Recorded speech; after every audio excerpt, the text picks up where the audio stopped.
Okay, that sounds good as far as engine volume and let's see.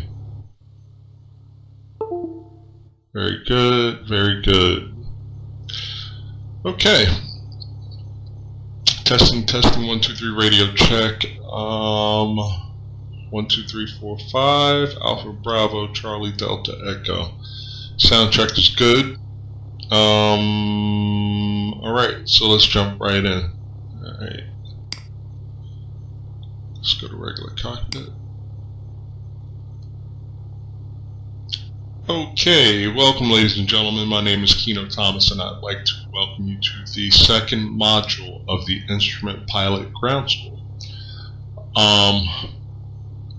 Today we're going to talk about attitude instrument flying, and so this is why we're not in like the PowerPoint mode. We're like in the simulator mode. And this aircraft is the Mooney Bravo. We're currently positioned on runway 6 at Trenton Mercer Airport. Runway 6, and this is in Ewing Township, New Jersey. We have a very, very nasty day today, and this is why we're going to practice attitude instrument flying. Now, if you're at the private pilot level, during your private pilot, I think, when I used to teach primary pilots, I think you got at least, and don't quote me on this, but I think you got like at least 5 to 10 hours under the hood. And the hood is a view limiting device, so it's a pair of glasses that we call foggles. And basically they're like glasses, but it's like there's a cutout so you can only see the instrument panel here. And so you can't look outside, so you cannot fly using visual reference on a clear day looking outside of the cockpit. So if you're at the private pilot level or you're working on your private pilot lesson, at some point you should or will have some time under the hood, we call it, or flying solely by reference to instruments. It's required. Definitely unusual attitude training.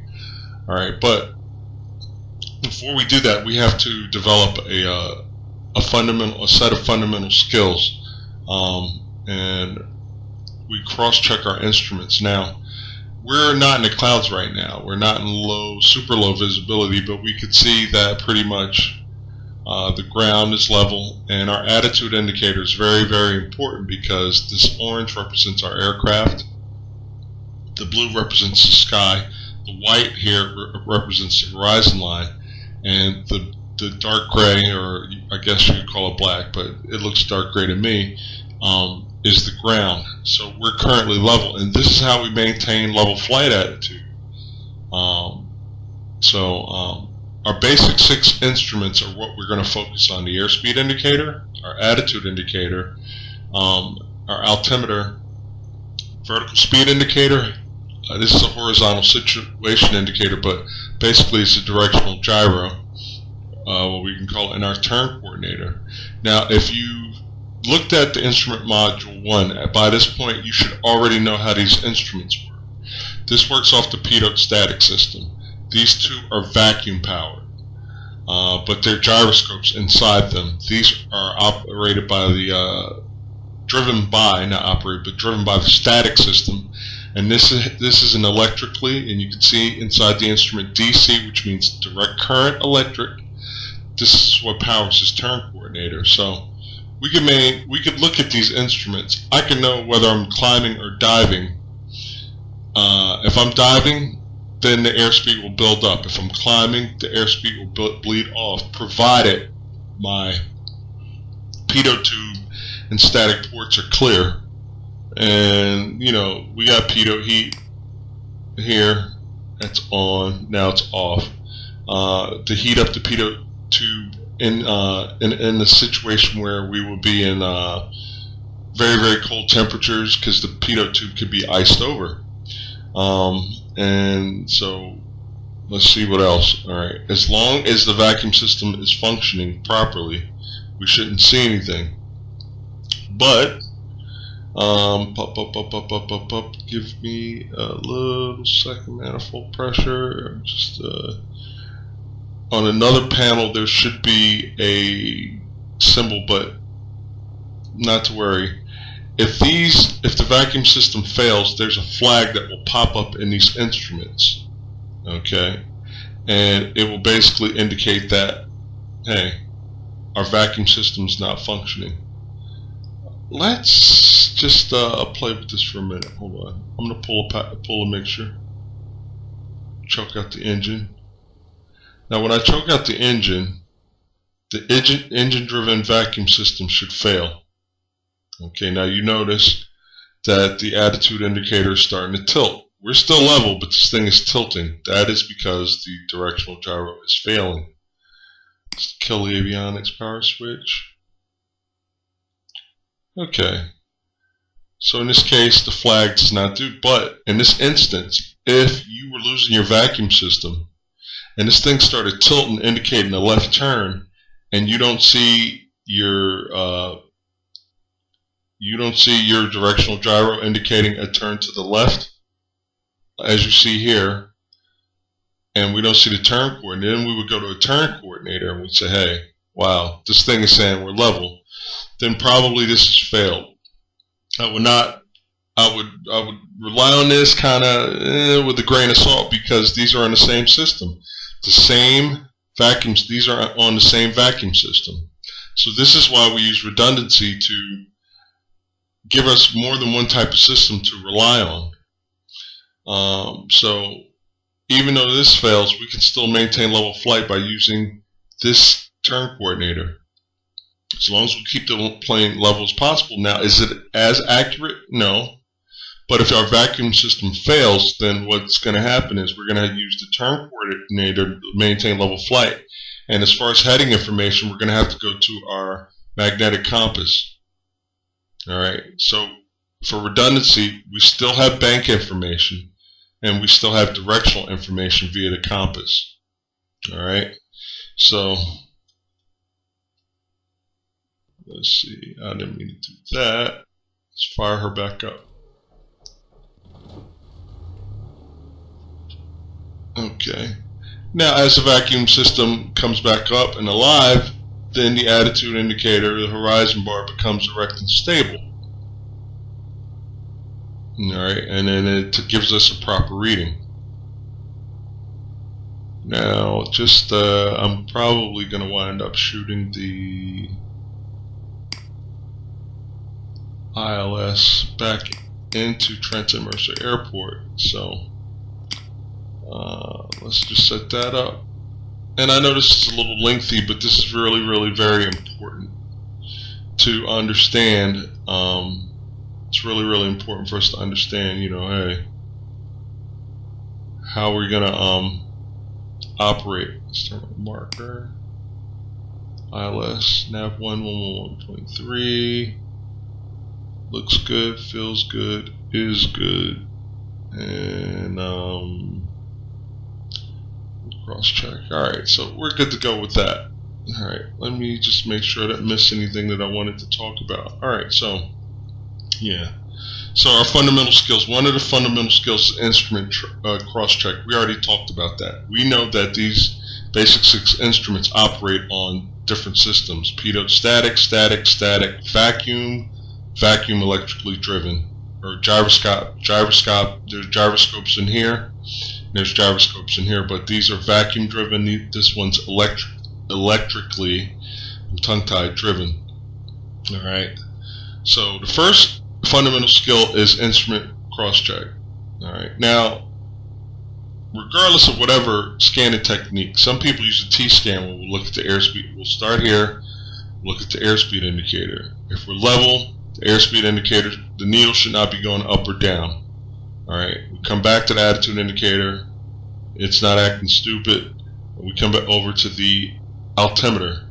The altimeter doesn't show a climb or descent. Now, you won't get any banking information from these 2 instruments. You're only going to get banking information from the attitude indicator, the directional gyro or horizontal situation indicator. Let's just call it a magnetic compass, because every aircraft does not have a horizontal situation indicator. And then we get turn information from the turn coordinator. Alright, so learning how to just bounce back and forth, cross check, and draw information from these instruments is very, very important. Alright, so you can use a T-scan,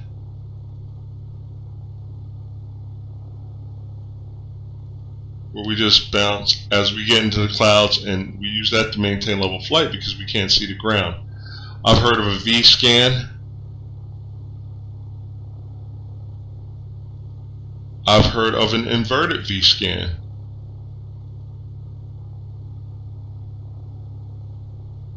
I've heard of a radial.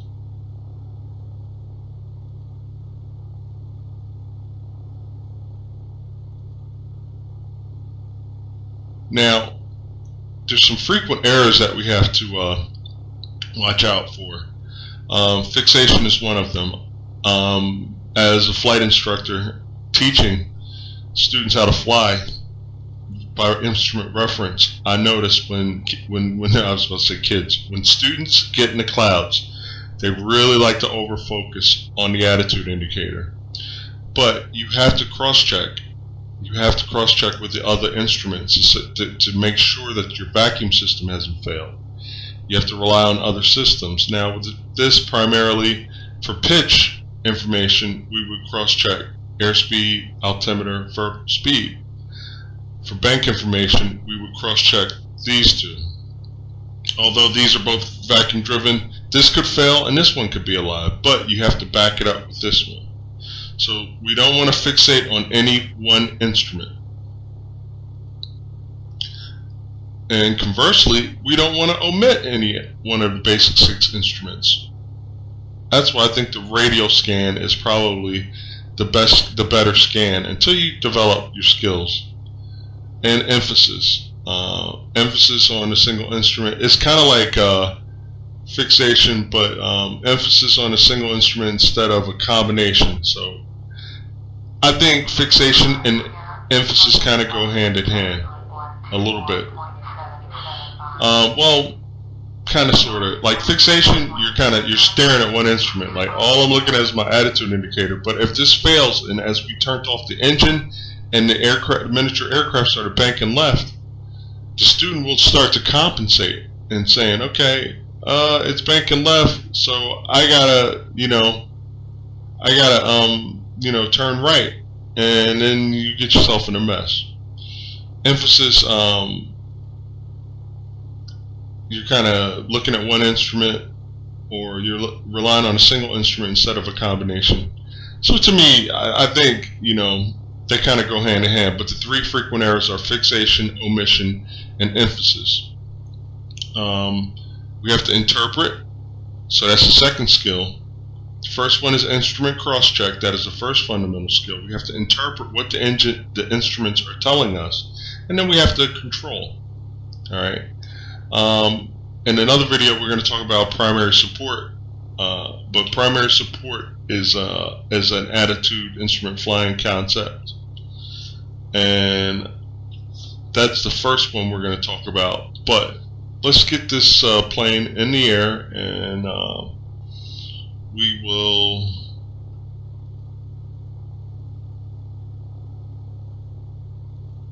get this show on the road.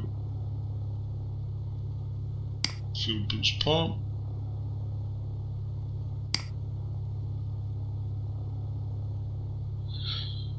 Okay.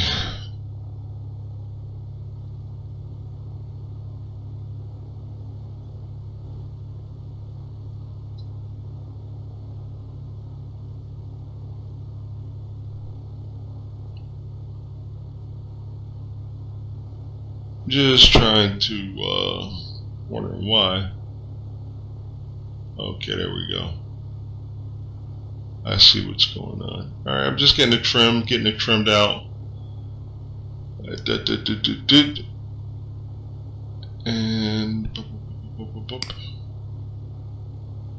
going to be coming back in on the ILS-6, so I'm just getting that set up. As far as the simulator goes, ILS-6 in the Trenton Mercer Airport is on a frequency of 111.3. I have the marker beacon set, strobes, nav, beacons on. Here we go. Now I've turned down the engine noise, so that's pretty cool. We're wide open. This is the better view for attitude instrument flying, but we also have a regular cockpit view where we can look around the cockpit. We can still see the instruments, but for the purposes of this lesson, we're going to stay in the general cockpit mode.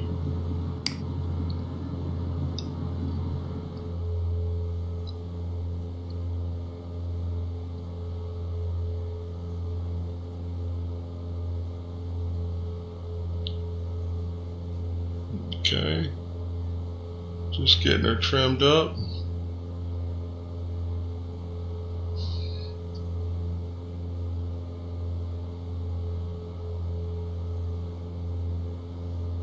Okay, I'm trimming for the climb. Set our pitch, power, and we're trimming her out. We got a really nice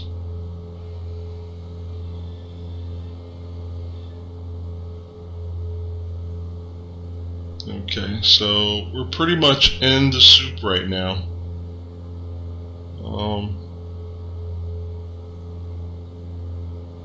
Pretty much in the soup right now. We'll go to our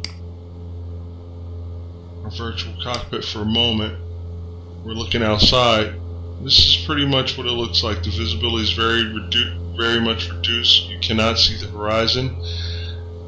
Your vertical visibility straight down will be a little bit clearer because you're looking straight down, but when you look straight ahead, this pretty much is a very good representation of what you would see when you go into clouds, or IMC, which is instrument meteorological conditions. But let's stay focused on our cockpit here. Alright. Okay, so here we go. We're in a climb. Our miniature aircraft is slightly up. Our altimeter is rising, or increasing, out of 1,800, passing 2,000. Our turn coordinator is level, and our magnetic, or I was about to say magnetic compass, our directional gyro, or HSI, is not indicating a turn at all. The vertical speed indicator is showing a climb. Alright, so everything is just kind of easy breezy, and the vertical speed indicator is kind of fluctuating a little bit. So we're about 900 now, 1,000. We're climbing at 1,000 feet per minute. So every minute that goes by, we climb another 1,000 feet, and we're wide open. Our engine instruments are green.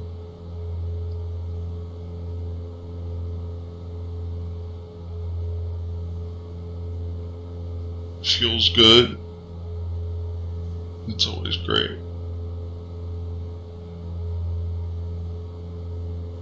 Our cylinder head temperature is green, in the green range. So our engine instruments are green. We have a happy airplane.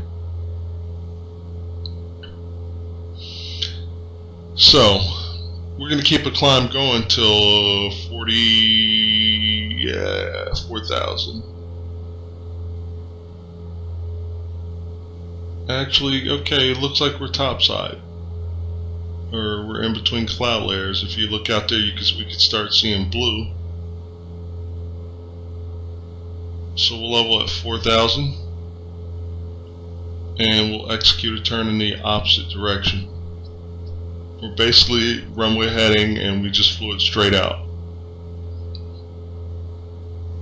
Okay, as we approach 4,000, and if you can attitude instrument fly on a flight simulator, in real life it's like easy. It's way hard. Alright.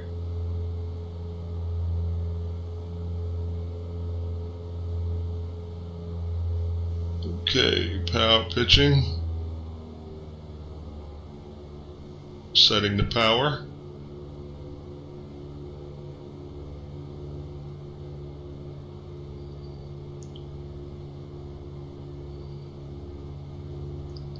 And trimming it out.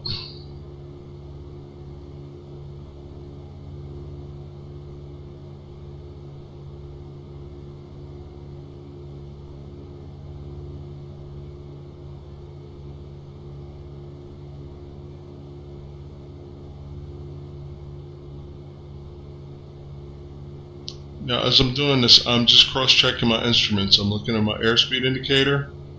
The speed is stabilizing. Looking at my attitude indicator. And I came off my heading just a little bit, but I am correcting.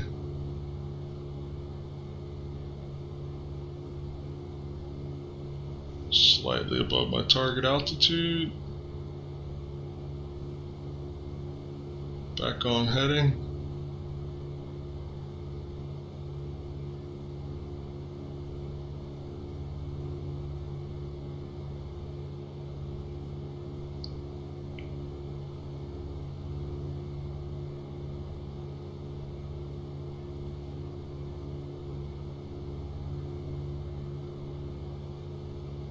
Zero 4,000. Alright, so I'm looking at my attitude indicator, looking at my altimeter, still high and correcting. Still trying to trim this puppy out. Back to the attitude indicator, wings level for the most part. Down to my heading indicator, was slightly off to the left of my target heading. Leveling.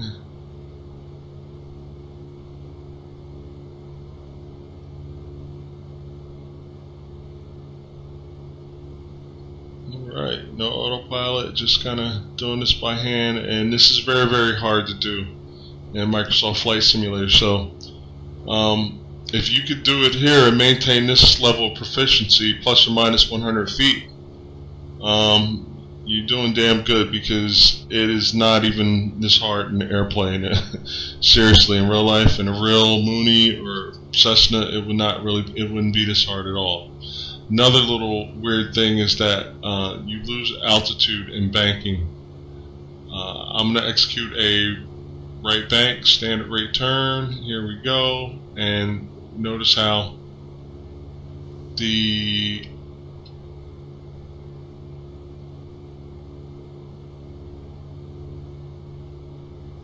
VSI, or vertical speed indicator, kind of goes all over the place, and it kind of drops out from under you. So again, if you could maintain plus or minus 100 feet in this simulator, when you get in a plane, it's going to be like a real aircraft. It's going to be like super easy coming around to 240.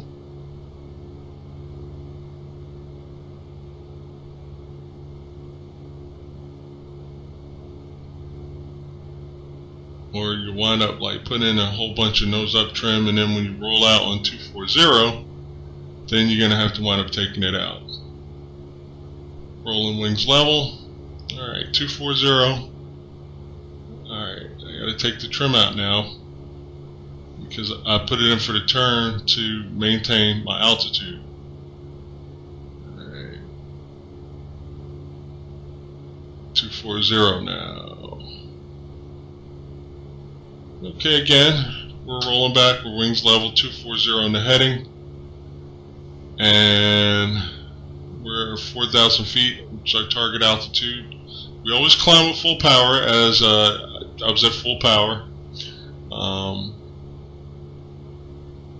and that was indicated in this particular aircraft by the manifold pressure, because this is a constant speed prop aircraft.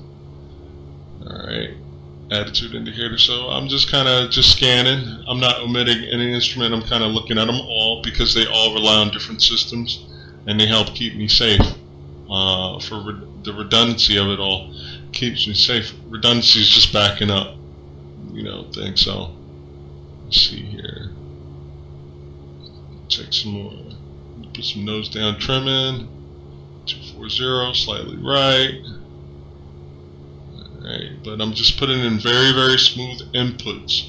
You don't want to, you want to be very, very smooth on the controls, because you don't want to aggravate your vestibular system or your kinesthetic senses. You don't want to be driving them nutty, because we can't see the ground. So as a result, what happens is our optic nerve is no longer feeding level information or level flight information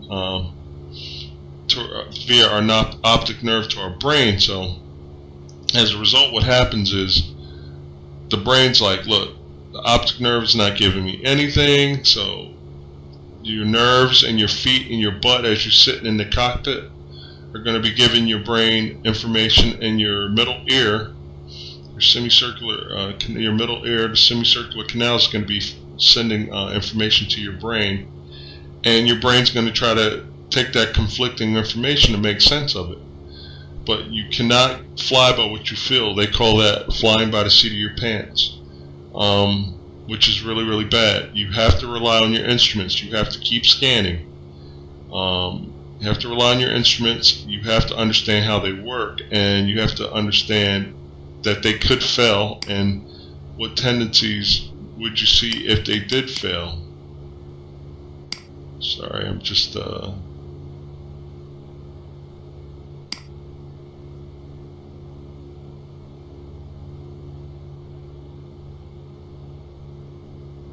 get myself together here. Give myself another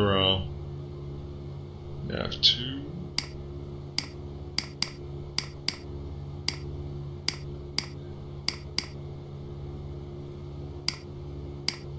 And swap. I want 180. So while I'm doing this, I gotta grab a radio, and I still have to maintain my scan. We're not on autopilot, and so you know, you got to kind of turn a little bit in the beginning and come back to your scan. Turn a couple digits, come back to your scan. You can't take your eyes off your instruments for too long. And again, I'm doing a pretty decent job. I just got to turn this Omni bearing selector. 1.8. And the reason why I'm doing this is just to confirm or to back me up.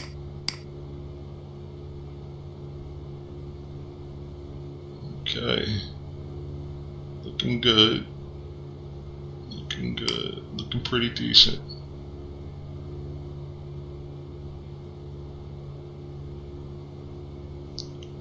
Yeah, so the outer marker trend, which is Tango Romeo Echo November November, when I sweep past that, this will sweep and my outer marker should go off.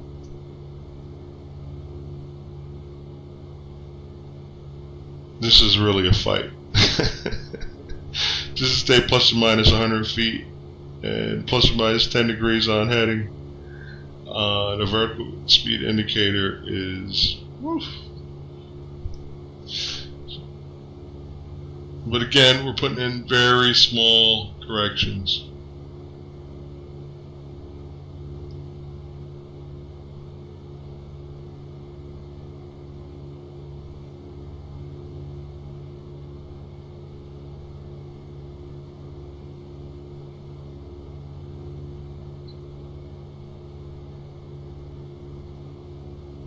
Okay, very nice, very nice. 240, 4000. And not really looking outside, I'm just kind of scanning my instruments. Sometimes I'll do a T-scan, a little inverted V, but just watching tendencies and stuff like that. In level flight, we don't go changing the power, we just kind of leave it where it is. So this is fine with me for a cruise power setting. We're getting 150 knots out of this aircraft. So we're moving at a pretty good clip. Let's pop up the GPS, see what she says. Okay, so yeah, we're a little bit about to cross the Delaware River right here.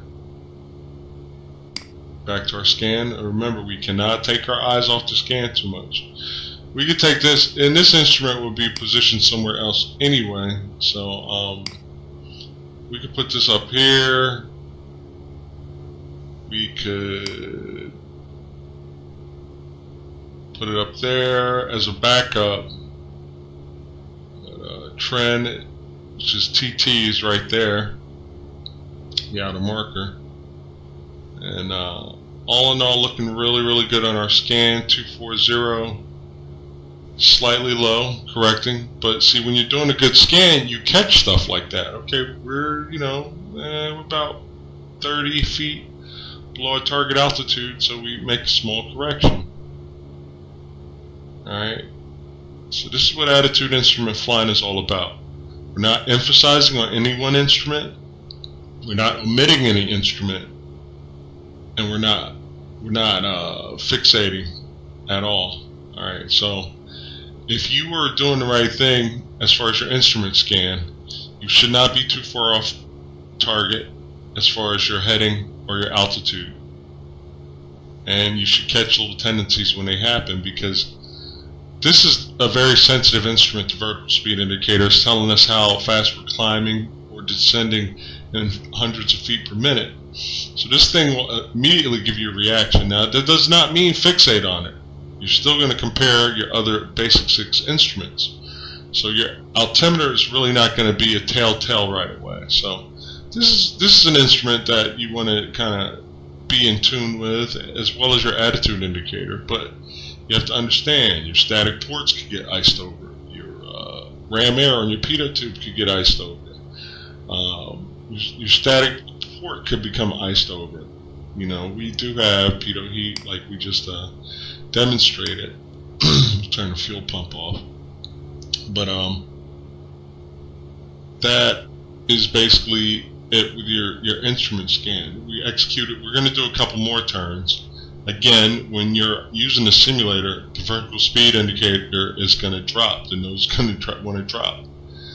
I would rather you just hold it, so when you come back to level flight, it's like, okay, we're good now. Just keep that back pressure on the control yoke or stick, whatever type of control you're using. But we're going to get over Philadelphia Northeast Airport, and then what we're going to do is we're going to pretend that the air traffic controllers are vectoring us back around for runway 6. And we'll do a descent, which would just be a low power setting. Alright. So, and again, this is probably the most boring part of attitude. Well, to me, it's exciting, because if you don't have a scan right, you could cause a lot of harm to yourself and your airplane. So it's very, very important that you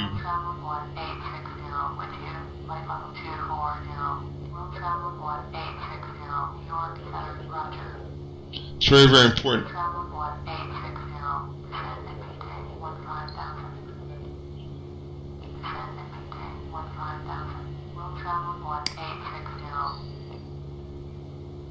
Okay, that shouldn't happen a lot, but yeah. So it's very, very important that you develop a very, very good instrument scan. We're on heading, slightly 20 feet above, and again for flight sim, that is very, very good. I do okay with this, but I have thousands of hours of flight experience, so it should be this easy for me. Let's see here.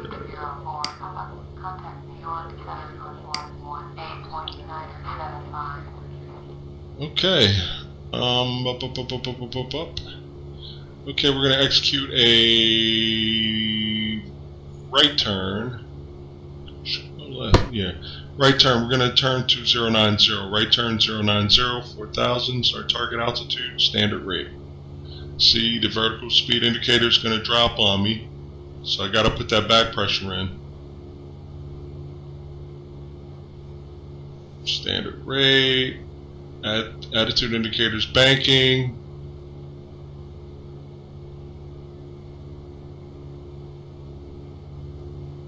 Okay, pretty much our altitude's decent. Standard rate. Magnetic compass indicating a turn to the left. So we see a left turn here, a left turn here, and a left turn here. So we don't just rely on one instrument. We have backup instruments that are fed by different systems, giving us the same information. So that tells me, hey, we're good. Easy, Kieno. Take your time with it, brother. Alright. Now, what we're doing, we're flying to 090 so we can intercept the localizer. Right. And rolling out. roll out, wings level. Okay, now we're going to have to roll back into the localizer.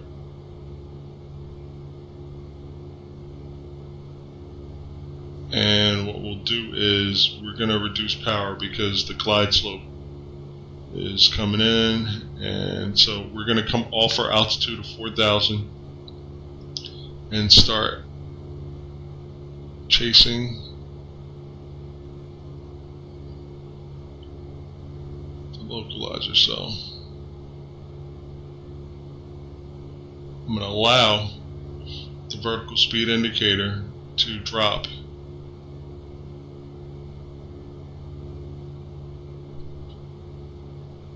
And I'm going to pull a little power back. You can hear it.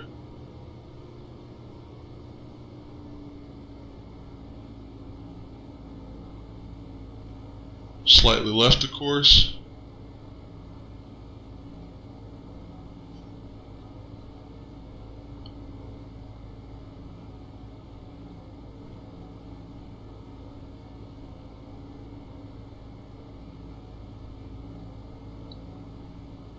Travel 1860, contact New York Center on 118.975. 118.975. Will travel 1860. Okay, we're above glide slope.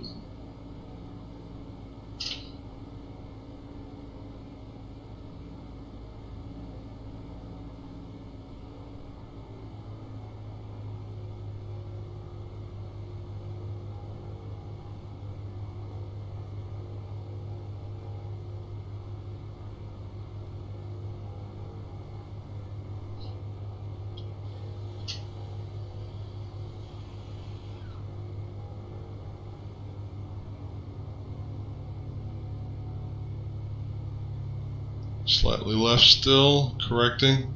Small corrections. No steep banking. We're descending towards the earth. So we want to be really nice to our sensory systems, our kinesthetic sense and vestibular senses, and we don't want to do anything to aggravate it or throw it off to have us feeling like we're spiraling or spinning or anything.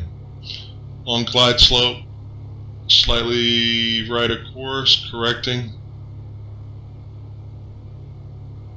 Looking good, looking really good. On localizer, slightly below, correcting. Outer marker inbound.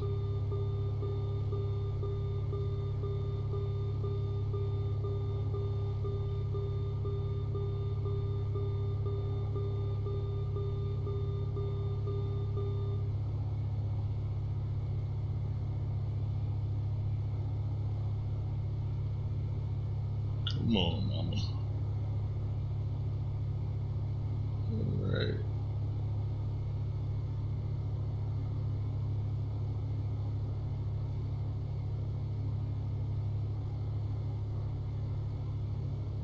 Okay, we're out of marker inbound, coming down to decision height. We'll say 400 is our decision height to make the decision to keep going, go around. One notch of flaps.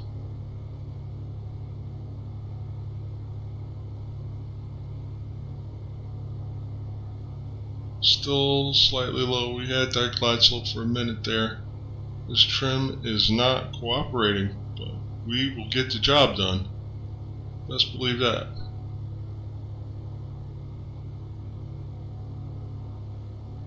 Come on, old girl. Another notch in there. Alright, I'm just going to physically just hold her. 500 feet to minimums.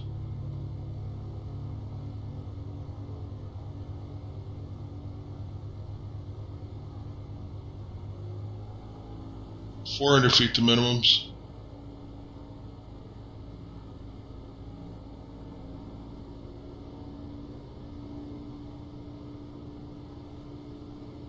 On localizer, slightly below glide slope.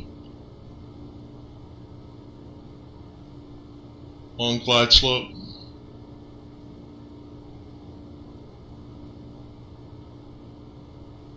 Slightly above is okay. I'd rather be slightly above than slightly below. 300 feet to minimums.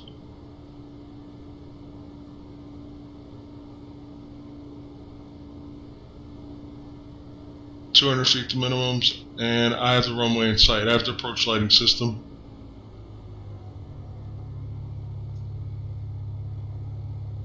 She's doing a lot of bouncing. And let's go to our... There we go.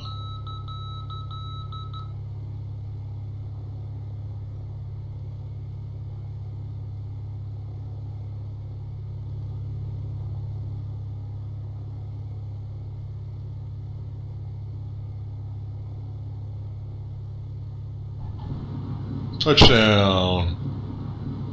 Okay, so I hope that wasn't too lengthy on attitude instrument flying, and I hope that helped you guys out. Again, 3 fundamental skills: instrument cross-check, instrument interpretation, and aircraft control.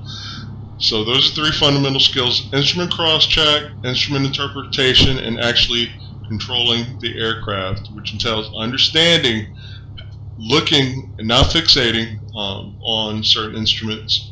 And let's get our little outside shot. So we made it down safely and put our parking brake on. Now you would not stop on the runway like this, but for simulator purposes, we are. Alright, so back to what I was saying. Fundamental skills: instrument cross-check, instrument interpretation, and air traffic control. I keep doing it. Aircraft control. 3 frequent errors: fixation, which is staring at one single instrument. Don't want to do that. Omission is omitting instruments, leaving instruments out of our basic 6 instruments here, which I'm trying to. Okay, so yeah. Omission, so we don't want to omit any of these instruments. We want to be looking at them all, be it via T-scan, V-scan, inverted V-scan, where you just boom for a couple seconds here for a couple seconds, or the radial scan, bang, bang, bang, bang, bang. And for scans, you could look at your instrument flying handbook, and that will give you a little bit, but this is just the way that we scan the instruments. After we interpret what the instruments are doing, then you saw me when the vertical speed indicator dropped a little bit when I was trying to maintain 4,000 feet. I pulled back on the yoke a little bit to correct for it, and just continuously tried to trim.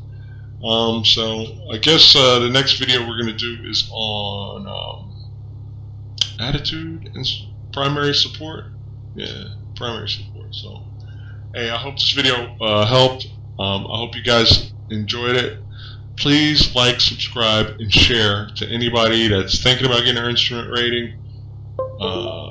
An aviation enthusiast, just let them know. And again, I also do lectures on the AFOQT, the ASTB, and OAR for all our military officer training programs and stuff like that in the United States.